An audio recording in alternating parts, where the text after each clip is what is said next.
Mulheres com endometriose que faziam um tratamento no Hospital Universitário Pedro Ernesto foram pegas de surpresa com o aviso de que o projeto terminou. Mas assim, de repente, terminou. Elas faziam acompanhamento com vários profissionais. Além de médicos, tinha nutricionista, psicólogo. Até as cirurgias foram reduzidas. Luana, Alessandra, Maria Luísa. Histórias de vida que se cruzam por uma luta em comum. Na verdade, a gente não vive, a gente sobrevive. Uma mulher portadora de endometriose profunda é uma mulher muito sofredora. A gente tem dores constantes, incapacitantes. A endometriose é uma doença crônica que provoca crescimento do tecido do endométrio fora do útero e pode afetar rins, pulmões e intestino. A Luana já fez 4 cirurgias e teve que largar a engenharia para trabalhar como motorista de aplicativo. Eu tive sequelas chamadas fibroses, e vim parar no Hospital Pedro Ernesto. Aqui eu já tive que mudar de trabalho, porque de tantos atestados que eu colocava, é muito difícil, muito complicado. E eu virei motorista de aplicativo para poder conciliar as dores que eu sinto no dia a dia e para poder ter um rendimento de uma renda para poder sobreviver. Essas mulheres tinham aqui no Hospital Pedro Ernesto um acompanhamento com vários profissionais para tratar a doença. Além de ginecologistas, elas também se consultavam com nutricionistas, fisioterapeutas, assistentes sociais e até psicólogos. Mas de uma hora para outra, todo esse suporte acabou. 31 de dezembro nós chegamos aqui, na verdade um pouco antes, do dia 31, nos últimos dias, nós chegamos e tinha um papel colado na porta da sala 14, que é onde é o ambulatório, dizendo que o projeto tinha terminado. A endometriose ela é uma doença cara, infelizmente, onde a portadora precisa de uma alimentação sem glúten, sem lactose. A psicologia, sim, foi muito importante aqui, Se você estiver com o seu emocional afetado, é onde as crises de dores aumentam. O Hospital Universitário Pedro Ernesto é referência em casos de endometriose profunda. E esse projeto atendia mulheres de várias cidades. Segundo as pacientes, os atendimentos multidisciplinares acabaram de vez e vários serviços foram reduzidos. Antes, as cirurgias eram feitas 4 vezes por semana. Agora, só uma. E o atendimento ginecológico agora só acontece às quartas-feiras de manhã. A gente vinha aqui e marcava o que a gente queria.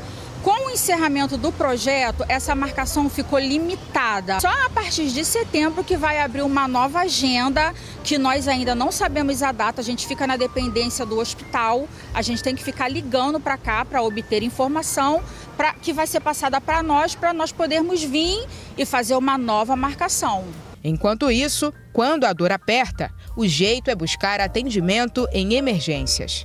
O que a gente espera do hospital é que tenha um retorno desse projeto chamado EndoUP, do projeto multidisciplinar, que voltem com atendimento aos pacientes, que eles pelo menos nos dêem o acolhimento que eles nos davam antes. Porque quando eu entrei no hospital, eu entrei de cadeira de rodas. Hoje, eu posso dizer que eu consigo andar. A gente precisa de acompanhamento, de um acolhimento, porque a gente fica doente fisicamente, a gente fica doente mentalmente e psicologicamente. É muito difícil. A direção do hospital, procuramos. O Hospital Universitário Pedro Ernesto não deu detalhes sobre o projeto multidisciplinar. Disse que abriu mais um ambulatório de endometriose, mais um dia de cirurgia por semana, que atende atualmente 88 pacientes nesse ambulatório. O hospital também disse que no dia 2 de abril marcou 150 atendimentos para dar continuidade ao tratamento das pacientes e que busca, da melhor forma possível, oferecer um serviço de qualidade na prevenção e combate à doença. Então, Edmilson de volta. Edmilson, eu fiquei sem entender, porque elas dizem que é um projeto que acabou. Agora, o Pedro Ernesto diz que abriu mais um ambulatório. Como é que está essa situação? O que aconteceu de fato lá? Bom, fui tentar entender essa história, gente, porque é o seguinte, tem a universidade, tem o governo do estado que mantém a universidade, tem os projetos no hospital universitário, você vai entender tudo aqui. É aquele assim, era grande, eles falam assim, era ampliado, mas agora reduziram isso. Vamos entender essa história. Então vamos lá, Secretaria Estadual de Saúde e Universidade Estadual do Rio de Janeiro. Aí você fala, bom, quem mantém está aqui, não é? Mas em alguns projetos, se a Secretaria de Saúde está precisando de ampliar o atendimento, A Secretaria de Saúde vai fazer o quê? Ela vai aportar dinheiro para alguns projetos. Opa, vamos fazer esse projeto aqui crescer, que a gente regula pacientes para lá e tudo mais. Então, este projeto, como me explicaram, é um projeto amplo. Um projeto com vários médicos, uma junta médica, como eles chamam, né? Opa, fazia tudo ali, você viu os depoimentos? Olha, cheguei aqui de cadeira de rodas, consegui, melhorei tudo. O que aconteceu agora? Eles reduziram esse atendimento. Então foi isso. Eu perguntei, opa, mas e agora? Como é que vai ser? Eles estão dizendo o seguinte, olha, nós estamos procurando outro hospital, que seria, né, uma nova unidade, justamente para ampliar novamente esse atendimento.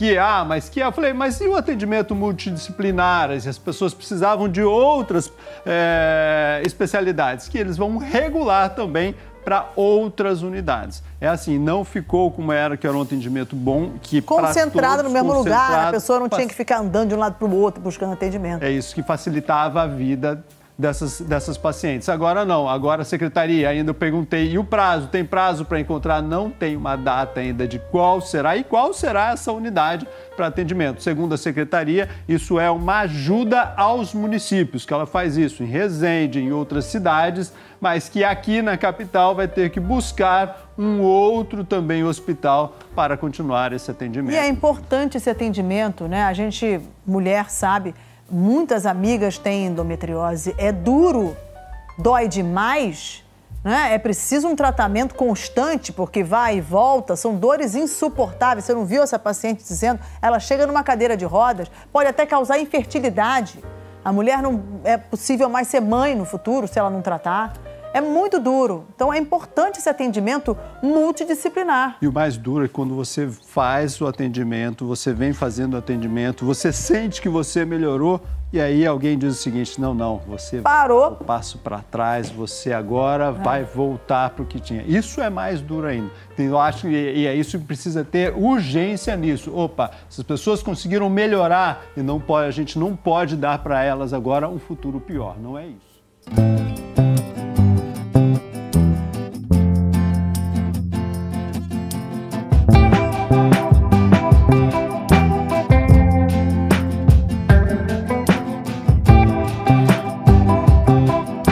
Vamos começar pelo começo. O que é endometriose? Como é que você definiria isso assim? A definição da endometriose, a definição é até simples para algo complexo. A definição da endometriose é a gente ter a presença do endométrio, que é aquela camada interna, como você mesmo disse no início, obviamente, a camada interna do útero, que é o endométrio que reveste o útero internamente, em qualquer outra parte do corpo que não seja a cavidade do útero. É simples assim, ou seja, eu tenho um endométrio ectópico. Se tópico significa dentro do útero, né, o ectópico é fora ou qualquer outra parte. E já foi descrito endométrio ectópico em qualquer parte do corpo humano, menos o baço, até hoje não tem descrição. Qualquer parte é onde, Cláudio? Qualquer parte mesmo, cérebro, olho, garganta, osso, e assim já foi descrito. Mas partindo do útero. Esse endométrio partiu do útero. Tem várias teorias para isso, certo? A teoria principal realmente, até porque... escape. Eu dei, na verdade, exemplos muito raros e muito atípicos, mas assim... Quase 100%, né, dos focos de endometriose, eles poderiam ser explicados como partindo do útero. Por quê? Uma das teorias mais aceitas até hoje chama-se menstruação retrógrada. O que é isso? É quase que fisiológico em cerca de 90% das mulheres. Quando ela menstrua, ou seja, quando ela sangra, né, no período menstrual, o sangue sai pela vagina, obviamente, só que vamos lembrar que as trompas, as trompinhas que são responsáveis, né, por carregar os óvulos, né, e depois o embrião até o útero, ela, na verdade, ela não tem uma válvula, é um canudo sem válvula. Então, quando a paciente menstrua, o útero gera pequenas contrações, obviamente, né? E parte desse sangue que sai pela vagina, parte sai pela vagina, mas tem parte que volta pela trompa e cai na barriga. Só que isso é um processo fisiológico, como diz, ou quase fisiológico, acontece com quase 100% das mulheres. E por que não tem toda mulher que tem endometriose, não? Aí começam as discussões, mas assim, seria uma forma muito prática e fácil até de explicar o carreamento, né, das células endometriais para a cavidade abdominal, para a barriga. Mas a pergunta que fica, até para a gente mesmo, poxa, mas se isso acontece com quase 100% das mulheres, porque tem mulher que não tem endometriose, esse endométrio pode cair na barriga. Isso. Aí tem outras teorias que vão explicar de metaplasias, da parte linfática, e assim vai. De qualquer Outros canais, por exemplo, quando você pergunta assim, caramba, você já viu endometriose na garganta? A gente teve um caso de amígdala com endometriose tem um tempão atrás. E assim, a gente sabe que não tem passagem da amígdala para a barriga direta, né? A gente tem aqui, como você você conhece mais do que eu de diafragma, com certeza. Tem um diafragma que não deixa passar nada, né? Então, como é que teria acesso dessa célula de endométrio lá da pelve até a amígdala? Aí pode pensar, ou metaplasia, porque alguma célula se transformou em endométrio, ou foi carregada pelo sangue ou pela via linfática. Então, são coisas que a gente ainda tem dúvidas. Eu tive uma paciente que, há muitos anos atrás, eu nem me lembro qual foi o desfecho de tanto tempo que tem, mas ela, quando menstruava, ela tossia e escarrava sangue. Exatamente, é um sintoma muito comum de endometriose da parte respiratória, né, tipo pulmão mesmo, entendeu? A gente teve uns casos de pulmão, é muito comum em diafragma. Diafragma é muito comum, a gente tem visto cada vez mais. Hoje mesmo peguei um caso de paciente com diafragma. A minha filha teve uma intervenção no diafragma. O Márcio Lucas. O Márcio Lucas teve que operar porque ela tinha um foco grande de diafragma, né? Hoje eu peguei uma com um foco pequenininho. Agora, no pulmão não é tão comum. A gente teve um caso ou outro já. Mas a paciente pode. Se todo mês que ela menstruar... Vamos pensar, se eu tenho endométrio ectópico fora do útero, hormonalmente falando, ele responde igualzinho o endométrio de dentro do útero. Então, todo mês ele tem aquele estímulo de crescimento, como se fosse para receber um embrião. E se não tiver uma gravidez, o que acontece? Ele desaba, ele menstrua. E pode menstruar fora do útero. É meio estranho, mas imagina, ela está menstruando, às vezes, no pulmão. Então, obviamente, que naquele período menstrual, ela pode, às vezes, ter sangramento, uma tosse, ela pode ter via aérea, ela pode ter sangramento, às vezes, no umbigo. É muito comum o foco de umbigo. Então, o paciente sangrar no umbigo, de repente, e fica assustado. Às vezes pelo reto, pelo ânus, entendeu? Sim. Então, isso pode chamar a atenção da gente, porque ela pode menstruar nesse endométrio. Pela bexiga, né? O sangue na urina também, isso pode acontecer também, porque é o sangue menstrual, não é que ela está com hemorragia grave, não é isso, mas é um sangramento menstrual que é produzido.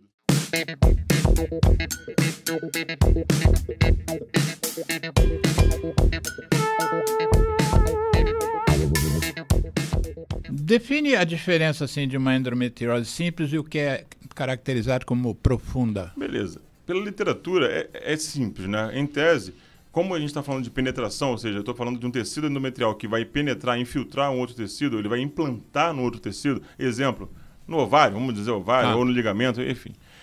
Quando essa penetração ela é muito pouco profunda, superficial, ou seja, ela invade menos do que 5 milímetros do tecido, e geralmente ela não é detectada em exame físico. Profunda não é no número de órgãos. Não, é pela profundidade que ela invade o tecido. Em cada órgão. Em cada órgão. Então, se ela tiver em uma estrutura que seja uma profundidade maior do que 5 milímetros, chama de profunda.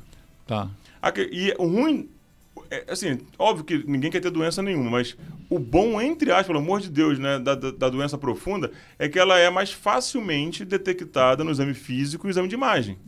E a superficial, ela é um problema pra gente, porque você sabe que a paciente tem endometriose, os sintomas são clássicos, fatores de risco, tudo, você bloqueia, ela fica bem, só que ela tem exame físico normal e exame de imagem normal, porque ela é tão pouco detectável, porque ela está em nível superficial em peritônio. Peritônio é aquela membrana que reveste a barriga por dentro toda, né? Então, é muito mais difícil você detectar essa doença. Tanto que você chegou a falar no início, né, quando falou da doença, em relação ao diagnóstico, né? Como é que você garante que tem doença? Isso. Né? Por mais que a gente tenha hoje, né, protocolos e exames de imagem muito detalhados e excelentes padrões hoje em dia, a gente sabe que até hoje, para você garantir endometriose, eu preciso de biópsia. Então, para eu falar que tem endometriose, teria que pegar um tecido, ou seja, uma cirurgia, né? E aí, se eu tiver endométrio numa área que não é a cavidade do útero, é endometriose. No intestino, exatamente, endometriose. Só que a questão é, será que todo mundo que tem endometriose tem que operar? É claro que não. Então, a gente precisa cada vez mais desenvolver não somente os métodos tecnológicos de imagem, mas os profissionais que fazem o exame.